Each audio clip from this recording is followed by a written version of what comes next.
get started, I'd like to recognize the fact that we have Dean Silvers here. I'd like to thank him for coming, and Joe Jorgensen back there somewhere. Thank you. Mary Jo Catlett, another art teacher in the area. Drove an hour to get here. And I'm just so excited that we have Marilynne Bradley here tonight. She drove from St. Louis. She teaches at Washington University, Webster University, and you can see her art is amazing.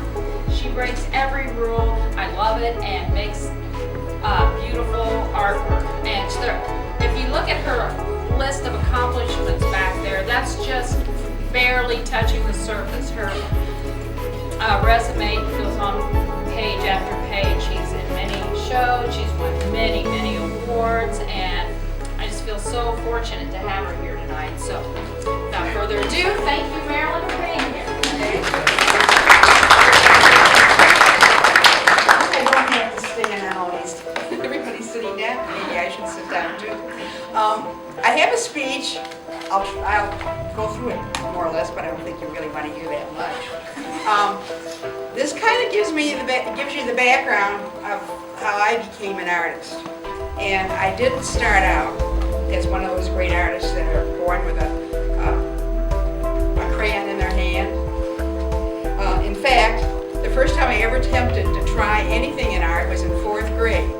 In 4th grade, at the time that I was going to school, they didn't have art teachers. They had what they called an art supervisor that went to all the schools, and usually you only have art maybe once a month.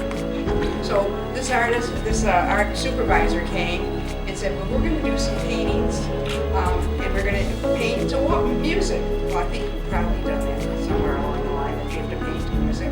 So I happened to be a musician. It started when I was at the age of 2. I was a cellist. So my real background is in music. And so what I did is I used the brush just like a bow, and just used it like staccato as I was painting. And believe it or not, the teacher liked it, put it in the show, and it ended up winning a prize. And so they put it in an art gallery, and I never saw the piece again. You probably had that happen to you too. When you do something in grade school, the teacher takes it, and you never see it again. My second brush with art was when I was working in a pathology lab. While I was in high school, I had a job in a pathology lab at a local hospital, and the head doctor there was writing a book, Microtechniques in Clinical Chemistry, and he needed some illustrations. I thought, oh, you're a high school student, you can do anything. So I said, sure, I can do it. Never having any art, didn't know anything about perspective or whatever. So I did it, and I guess it passed because it got published. And because of that, I thought, well, this is kind of fun. I really like this, and I love working in a pathology lab. So I got, because of doing that and some parts of my other background, I got a scholarship at WashU in chemistry.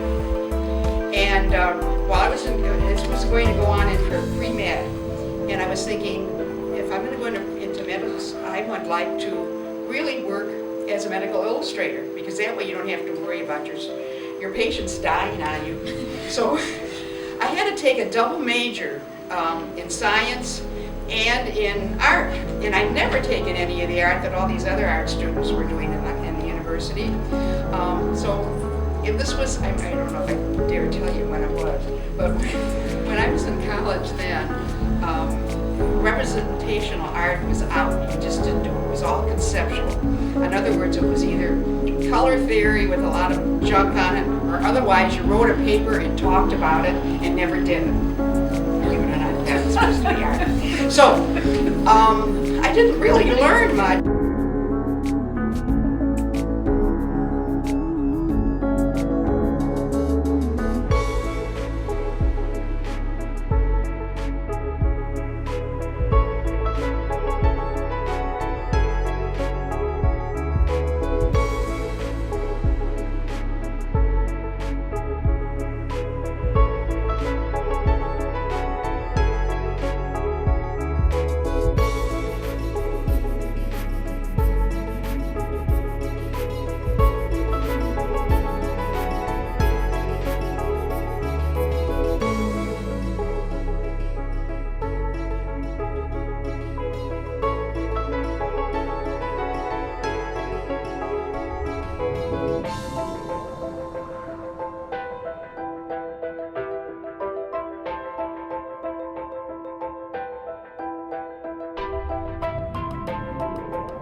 brush strokes, you'll find out that it takes forever. So it's much easier to use a brush and fill it in very quickly. But it started out the same way. Like I started this out with outlining. Same thing here, I outlined. But instead of putting all the brush strokes like I did here, I used just real dark brush areas painted in. So there's the difference. Okay, now, I told you about using cardboard. So this is, if I ever have to do anything that's architecturally right, I'll take cardboard and I'll dip it in my paint, and then it's just like stamping. So you stamp it, and it's really great because you can take that cardboard and you can see what the perspective line is. And so it's going to be at a certain angle. So you've got that angle and you just put it down on your paper. You don't have to draw all those lines that have to do with perspective. So instead you get it right away. So what I do is I start out outlining it with the cardboard, and then I fill in all the real darks. So those would be the darks. This is another one that I'll show you how to do. So the darks are filled in. Okay, so here's one that's halfway done. I've got all my lines in that I did with the cardboard. I put my darks in, and then I just use color on top. Actually, it's not finished, but it kind of gives you the way I work. Now, when I'm doing the cardboard, this is how I usually will teach. Start out with a monotone, and this is all done with cardboard. So you're using this cardboard and you push it and move it around. And believe it or not, this can be done very quickly too.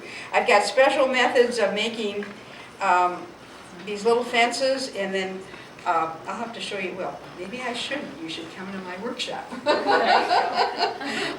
Anyway, so this is just as a monotone. And by doing a monotone, I don't think about the darks and lights so much, because it's going to be really dark the first time you put your paint, your piece of cardboard in the paint. And then it starts losing the intensity, so it makes it not so much of a monotone, but there's variations of the shade.